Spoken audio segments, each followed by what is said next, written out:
Hey everyone, today I'm diving into the world of natural language processing, NLP for short.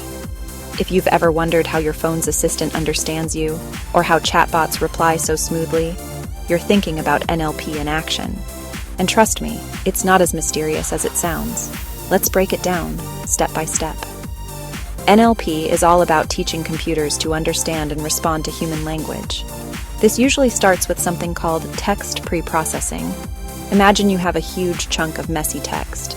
Before you can do anything cool with it, you've got to clean it up.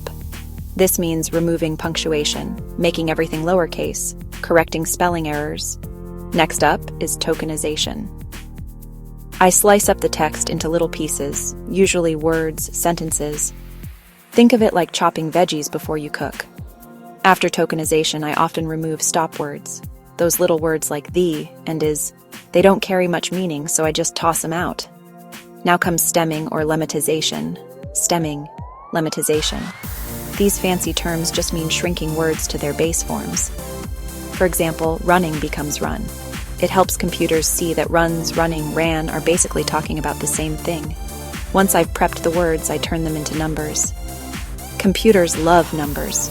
I might use something simple like bag of words or get fancy with word embeddings, word2vec.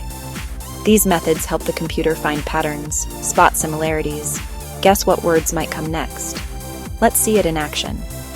Say I want to build a sentiment analyzer that tells if a review is positive or negative.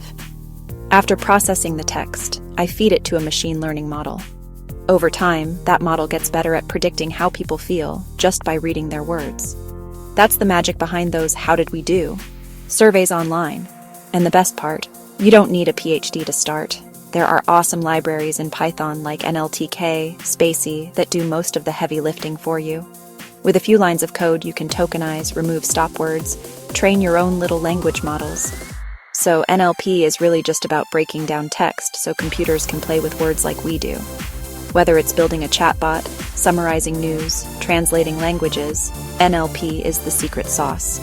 If you're curious, grab some sample text, install NLTK, install Spacey, start tinkering. Who knows, maybe the next big language app will be yours. Thanks for hanging out, and I'll catch you in the next tutorial.